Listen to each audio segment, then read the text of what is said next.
وقت گزارنے کا ایک طریقہ تھا ان لوگوں کا کہ اکٹھے ہو کر وہ لوگ بیٹھتے تھے اور کوئی داستان گو جو ہے وہ داستان سناتا تھا۔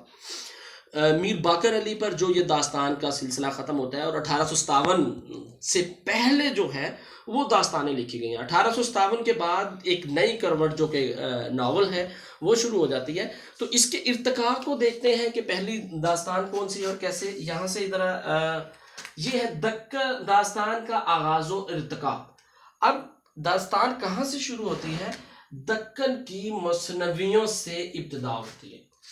کوئی بھی جو زبان ہے وہ عموماً پہلے شاعری میں پھلتی پھولتی ہے اور پھر نثر میں، تو اسی طرح اردو ادب بھی پہلے شاعری میں پھلا پھولا۔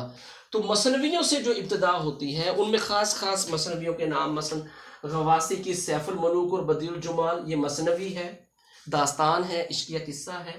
مقیمی کی چندر بدن مہار ہے، ابن نشاطی کی پھول بن ہے، نصرتی کی گلشن عشق ہے، اور نظامی کی قدم راؤ پدم راؤ۔ بلکہ یہ نظامی کی قدم راؤ پدم راؤ جو تھی، اچھا اس کو اردو کی پہلی مثنوی بھی ہم اس کو کہتے ہیں، قدم راؤ پدم راؤ کو۔ اس کو جمیل جانبی نے پھر بعد میں مرتب کر کے 1971 میں شائع کیا۔ تو یہ جو ہے یہ سارے یہ عشقیہ داستانیں ہیں جو کہ مثنوی کی حیت میں ہیں۔ اس کے بعد اس شاعری سے پھر آگے نثر میں جو ہمارے پاس سب سے پہلی داستان آتی ہے وہ ہے سبرس، ملا وجی کی 1635 میں لکھی گئی، اور اس کو مولوی عبدالحق نے مرتب کیا ہے جو بابائے اردو جو ہے۔ پھر قصہ مہر افروز و دلبر از عیسیٰ خان دہلوی 1732 میں، یہ 1635 یہ 1732، ذرا میں اس کو نزدیک کر کے آپ کو دکھاتا ہوں۔ نوطرز مرصع جو کہ عطا حسین خان تحسین کی ہے 1797 میں۔ عجائب القصص شاہ عالم ثانی کی ہے۔ نو آئین ہندی جس کو قصہ ملک محمد و گیتی افروز بھی کہا جاتا ہے، یہ مہا چند کھتری کی ہے اور اس کا شنع اشاعت 1794 ہے۔ اس کے ساتھ سلک گوہر انشاء اللہ خان انشاء کی ہے 1799 میں، اور یہ بے نقط جو ہے ایک داستان ہے جس میں کوئی نقطہ نہیں ہے۔ یہ جو داستانیں ہیں، دیکھیں داستانیں عموماً 3 طرح سے ہوئی ہیں۔ نمبر 1 جو فورٹ ولیم کالج سے پہلے داستانیں لکھی گئی، نمبر 2 فورٹ ولیم کالج کے زیر اثر جو داستانیں لکھی گئی، اور نمبر 3 فورٹ ولیم کالج سے جو باہر داستانیں لکھی گئی۔ اس میں جو اردو ادب کو فروغ ملا ہے وہ فورٹ ولیم کالج جو ہے، یہاں سے نہ صرف اردو ادب کو فروغ ملا ہے بلکہ داستانوں میں بھی داستانوں کے حوالے سے یہ ایک خاص مقام رکھتا ہے فورٹ ولیم کالج۔ اس میں سب سے پہلی جو ہے وہ باغ و بہار 1802 میں، یہ میر امن اس کے لکھنے والے ہیں۔ اس کو میں آگے باغ و بہار والے اس میں ڈیٹیل سے کرتا ہوں، اور یہ 1803 میں شائع ہوئی کلکتہ پریس سے، جو فورٹ ولیم کالج کلکتہ میں بنا تھا وہاں پر جو لگائی گئی۔ قصہ لیلا مجنوں اور قصہ مہر و ماں یہ دونوں حیدر بخش حیدری کی ہیں جو کہ فورٹ ولیم کالج سے پہلے لکھی گئی ہیں، بلکہ قصہ مہر و ماں کی بدولت حیدر بخش حیدری جو ہے وہ یہاں پر آتے ہیں فورٹ ولیم کالج میں۔ اور ان کی جو مشہور داستانیں ہیں وہ طوطا کہانی اور آرائش محفل، یہ فورٹ ولیم کالج میں ان کا جو ترجمہ اس نے کیا ہے حیدر بخش حیدری نے، یہ مشہور ہے۔ پھر مرزا خلیل علی خان عشق کی داستان امیر حمزہ، داستان امیر حمزہ جو ہے مختلف جلدوں میں ہے، کوئی لگ بھگ 46 جلدیں ہیں اس کی۔ اس کا مشہور کردار جو ہے عمرو عیار جو کہ ایک مزاحیہ کردار بھی ہے، اور داستانوں کا سب سے پہلا جو ایک بڑا کردار ہے۔ چھوٹی چھوٹی کہانیاں بھی بچوں کے لیے وہ عمرو عیار کے نام سے آتی ہیں، لیکن پوری یہ جو ہے کتاب وہ 46 جلدوں میں ہے داستان امیر حمزہ۔ بہرحال خلیل علی خان اشک نے فورٹ ولیم کالج میں اس کا جو ہے ترجمہ کیا۔ سنگھاسن 32 اور بیتال 25 یہ للو لال جی جو تھے، انہوں نے کاظم علی جوان ان کے ساتھ مل کر اس کو کیا ہے، اور یہ جو ہے بیتال 25 مظہر علی خان ولا کے ساتھ مل کر کیا ہے۔ اسی طرح مادون نل اور کام کندلا یہ جو عشقیہ داستان ہے یہ بھی مظہر علی خان ولا کی ہے۔ اچھا اس کے بعد یہ جو بڑا نام ہے میر بہادر علی حسینی کی نثر بے نظیر، جو کہ میر حسن کی مثنوی سحر البیان، اس کو انہوں نے نثر میں ڈھالا ہے اور اس کا نام رکھا ہے نثر بے نظیر۔ یہ پہلے ہم نے جو بات کی کہ پہلے مثنویوں میں تھی جو داستانیں تھی، تو یہ بھی نثر بے نظیر مثنوی سحر البیان کا جو ہے وہ قصہ ہے۔ اسی طرح مذہب عشق نہال چند لاہوری کی، گل سنوبر قصہ گل و سنوبر باسط خان کی، چار گلشن بینی نارائن جہاں کی، یہ جو داستانیں ہیں اور اس کے علاوہ اور بھی یہ ساری فورٹ ولیم کالج کے زیر اثر لکھی گئی ہیں۔ فورٹ ولیم کالج میں یہ تراجم ہوئے ہیں۔ اس کے بعد دیکھیے گا فورٹ ولیم کالج کے باہر کی جو داستانیں ہیں، اس میں ایک تو رانی کیتکی اور کنور عہدے بھان کی یہ انشا کی داستان ہے۔ گلشن نوبہار محمد بخش مہجور کی، نورتن بھی محمد بخش مہجور کی ہے۔ فسانہ عجائب رجب علی بیگ سرور کی، الف لائلہ جو ہے وہ منشی عبدالکریم کی، بوستان خیال خواجہ امان کی، یہ اس سے باہر لکھی گئی یہ جو داستانیں ہیں یہ فورٹ ولیم کالج سے باہر لکھی گئی ہیں۔ اب ہمارا مین ٹاپک ہے کہ باغ و بہار، یہ ایک ارتقائی مراحل تھے جو داستانوں نے فروغ پایا ہے، وہ یہاں فورٹ ولیم کالج نے پایا ہے، بلکہ اردو ادب نے بھی جو فروغ پایا وہ فورٹ ولیم کالج سے پایا ہے۔ مثلا فورٹ ولیم کالج اور دہلی کالج جو دو بڑی تحریک ہے، اس میں فورٹ ولیم کالج گو کہ سیاسی مقاصد کے لیے تھا، لیکن اردو ادب کے فروغ میں فورٹ ولیم کالج جو کہ کلکتہ میں 1800 میں قائم ہوا تھا وہ بہت اہمیت کا حامل ہے۔ اس حوالے سے اگر آپ دیکھنا چاہیں تو فورٹ ولیم کالج اور دہلی کالج، ان دونوں تحریکوں کا میں نے ایک تقابلی جائزہ ایک الگ سے ویڈیو میں ہے، اگر دیکھنا چاہیں تو اس میں اس پہ فورٹ ولیم کالج پہ ذرا ڈیٹیل میں بات مل جائے گی۔ تو اس ویڈیو میں ہم بات کریں گے باغ و بہار اور فسانہ عجائب پر۔ اب باغ و بہار کیا ہے؟ یہ جو داستان ہے میر امن دہلوی نے لکھی ہے۔ یہاں میں نے ایک ہیڈنگ دے دی کہ مصنف اس کا میر امن دہلوی ہے، مؤخذ اس کا نو طرز مرصع ہے۔ اچھا، اب نو طرز مرصع کو بھی نور الحسن ہاشمی نے جو ہے مرتب کیا ہے۔ اس کو مرتب کیا ہے باغ و بہار کو رشید حسن خان نے، اور اس کا مقدمہ لکھا ہے مولوی عبدالحق نے۔ اصل میں باغ و بہار کیا ہے؟ یہ امیر خسرو سے منسوب قصہ چہار درویش جو کہ فارسی قصہ ہے، اس کا جو ترجمہ کیا اردو میں وہ میر عطا حسین خان تحسین نے نو طرز مرصع کے نام سے کیا، اور اس کا سن نصاب تقریباً 1798 یا 97 ہے۔ اس نو طرز مرصع کو پھر گلکرسٹ کے کہنے سے میر امن نے اس کو مزید سلیس اردو میں بامحاورہ اردو میں ڈھالا اور اس کا نام رکھا باغ و بہار۔ یہ جو باغ و بہار۔ اب میر امن کون ہے؟ میر امن جو کہ شاعر بھی ہیں، لطف تخلص استعمال کرتے ہیں۔ میر امن دہلی کے نمائندے ہیں، دہلی میں ان کی پیدائش ہے۔ میر امن جو ہے بہادر علی حسینی کے تواسط سے فورٹ ولیم کالج سے وابستہ ہوئے، اور وہاں پر وہ نائب منشی کی حیثیت سے تھے، اور تقریباً 40 روپے ماہوار ان کی ماہانہ تنخواہ تھی۔ اب گلکرسٹ نے ان کو نو طرز مرصع کا نسخہ دیا اور انہیں کہا کہ جی اس کو آسان اور ٹھیٹھ جو اردو زبان ہے، سلیس زبان ہے، اس میں ڈھال دیں۔ تو ان کے کہنے سے پھر انہوں نے یہ باغ و بہار نو طرز مرصع کا ترجمہ کیا۔ اب آگے اس کے بارے میں اس کی میر امن کی اس کے بارے میں ان کا یہ کہنا ہے گیان چند کا کہ جو مرتبہ میر کو غزل گوئی میں ہے وہی میر امن کو نثر میں ہے، اور جدید اردو نثر کا پہلا صحیفہ رشید حسن خان نے باغ و بہار کو جدید اردو نثر کا پہلا صحیفہ قرار دیا ہے۔ تو یہ میر امن کی نثر کے حوالے سے یہ جو 2 پوائنٹس ہیں، رشید حسن خان نے جدید اردو نثر کا پہلا صحیفہ قرار دیا ہے، گیان چند نے کہا ہے کہ جو مرتبہ میر کو غزل گوئی میں ہے نثر میں وہی میر امن کو ہے۔ تو بلکہ جو تبسم کاشمیری ہیں ان کی اگر آپ دیکھیں کتاب تاریخ ادب اردو ابتدا سے 1857 تک، تو اس میں وہ فورٹ ولیم کالج کو نثر کا جزیرہ قرار دیتے ہیں، تو کیونکہ نثر کی ایک باقاعدہ آغاز وہیں سے ہو رہی ہے اور باغ و بہار کا تعلق فورٹ ولیم سے ہے۔ مطلب جب انہوں نے لکھا ہے تو اس کو 1802 میں وہ مکمل کر چکے ہیں، جو کہ اس وقت وہاں پر جو فورٹ ولیم کالج میں چھاپا خانہ تھا، تو 1803 میں ہندوستان میں جو پہلی شائع ہونے والی کتاب ہے وہ یہی باغ و بہار ہے۔ اب یہ تو اس کی بیسک چیزیں ہیں، اس کا تھوڑا سا خلاصہ، اور اس میں کون کون سے اہم کردار ہیں آپ کرداروں کو دیکھ لیں۔ آزاد بخت عموماً اس کتاب کے 5 حصے ہیں۔ پہلے حصے میں آزاد بخت جو بادشاہ ہے وہ اپنا ایک قصہ سناتا ہے، اور اس کے علاوہ 4 جو درویش ہیں وہ اپنے قصے سناتے ہیں۔ اب وہ کیا ہے، یہ کردار کون سے ہیں؟ آزاد بخت کا کردار ہے جو کہ ایک بادشاہ ہے، اس کے بعد پہلا درویش جو کہ یمن کے تاجر کا بیٹا ہے، اور دمشق کی شہزادی، یہ ان دونوں کا عشقیہ قصہ کہہ لیں آپ، عشقیہ قصہ، ٹھیک ہے۔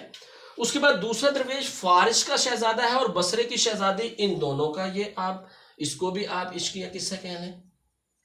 اور اسی طرح تیسرا درویش عجم کا شہزادہ ہے جس کا نام کامکار ہے، اور مہر نگار یہ جو ہے شہزادی ہے، یہ ان کا ایک قصہ ہے۔ یہ پہلا، دوسرا، تیسرا اور چوتھا درویش چین کے بادشاہ کا بیٹا ہے، اس میں اس کے حوالے سے اس کا قصہ ہے۔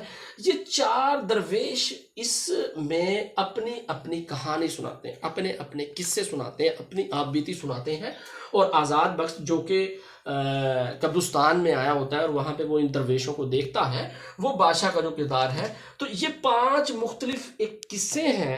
اگر پوری داستان کو بیان کریں، اس کا خلاصہ بیان کریں تو بات وہ خیر لمبی ہو جائے گی، لیکن بہرحال یہ مختلف طلسماتی مہم جو ہے اس کو پار کرتے ہیں، اور آخر میں جو ایک عموماً داستان کا طریقہ کار ہوتا ہے کہ ان کے ملاپ اور ان چیزوں سے یہ داستان جو ہے اپنے انجام کو پہنچتی ہے۔ اچھا، اس کا اسلوب جو ہے وہ سادہ سلیس نثر ہے، اس میں جو اس کے اسلوب کی بات ہے، اور اس میں باب محاورہ اردو نثر کو انہوں نے استعمال کیا ہے، الفاظ کو انتہائی سادہ بنا کر میر امن دہلوی نے، اور با محاورہ اردو نثر اگر نو طرز مرصع سے اس کا موازنہ کریں تو اس میں آپ کو ایک الگ اور سلجھا ہوا اسلوب ملے گا، اور اس میں جو معاشرت کی عکاسی ہے وہ دہلوی معاشرت کی عکاسی ہے۔ یہ آخر میں جو میں نے ہیڈنگ دی ہے، دہلوی معاشرت کی عکاسی۔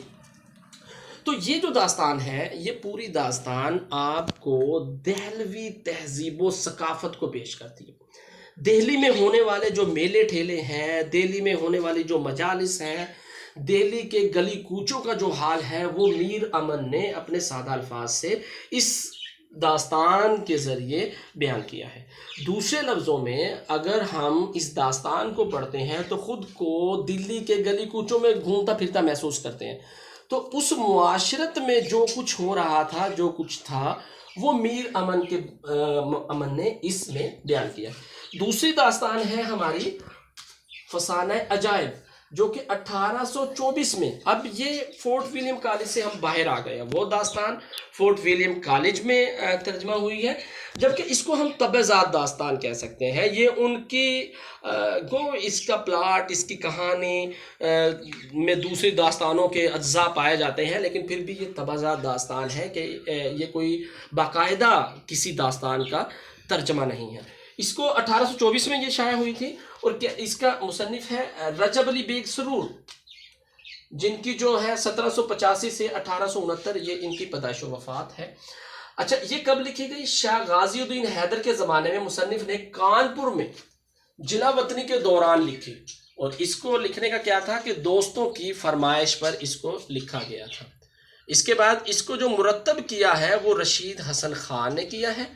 شروع یہ حمد سے ہوتی ہے، پھر نعت ہے، پھر غازی الدین حیدر جو ہیں وہ بادشاہ کی مداح اس میں بیان کی گئی ہے، اس کے بعد لکھنؤ کا بیان ہے۔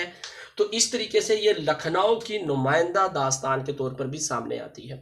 اچھا، اس کے کردار، اگر ہم کردار پر بات کر لیں تو اس میں شہزادہ، سب سے پہلے تو بادشاہ فیروز بخت ہے۔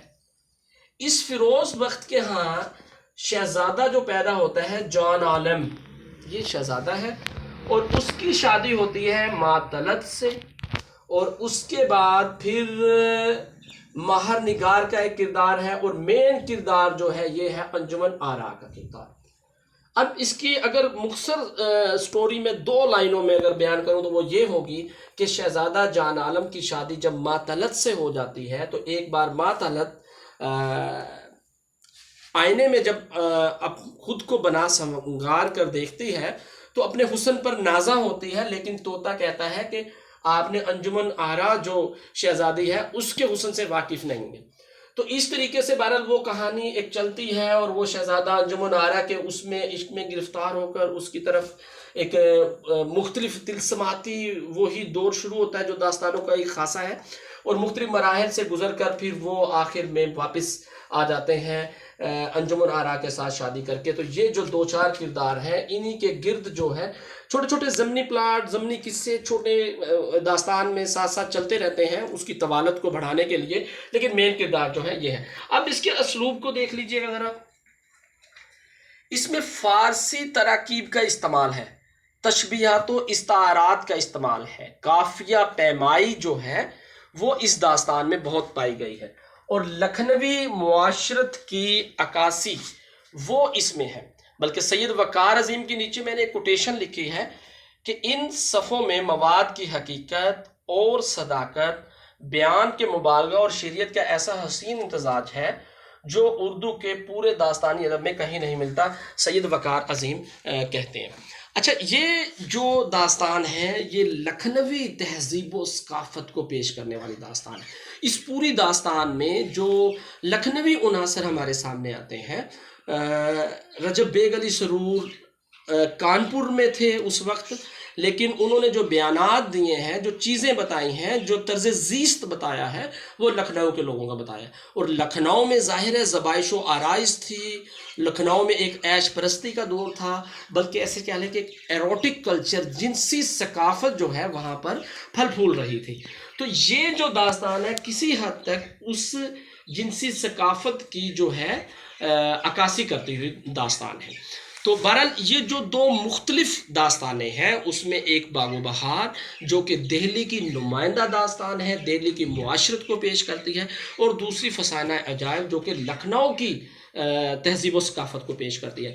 تقابلی طور پر دیکھیں تو جو مقام اور رتبہ باغ و بہار کو ملا وہ فسانہ عجائب کے حصے میں نہیں آیا، گو کہ فسانہ عجائب کی بھی بہت بار ایڈیشن شائع ہو چکے ہیں، لیکن باغ و بہار ایک زندہ جاوید کتاب ہے جو کہ دہلوی معاشرت کی عکاسی کرتی ہے۔ اچھا، اس داستان کے ٹاپک کو دیکھنے کے لیے آپ اگر کلیم الدین احمد کی کتاب ہے اردو زبان اور فن داستان گوئی، اس میں اس نے باقی داستانوں کو بھی مختصراً ذکر کیا ہے، یا اس کے علاوہ داستان کا فن عطر پرویز کی ہے،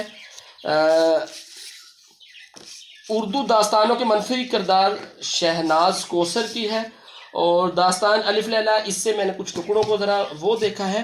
یہ کتابیں آپ دیکھ سکتے ہیں، یا یہاں کتابیات میں نے 3-4 کتابوں کا تذکرہ کیا ہے، ان میں ایک تو یہی ہو گئی فن داستان گوئی کلیم الدین احمد کی، داستان کا فن عطر پرویز کی، اردو داستانوں کے منفی کردار شہناز، اردو داستانیں ڈاکٹر سہیل بخاری کی کتاب ہے، اور اردو کی نثری داستانیں گیان چند کی کتاب ہے۔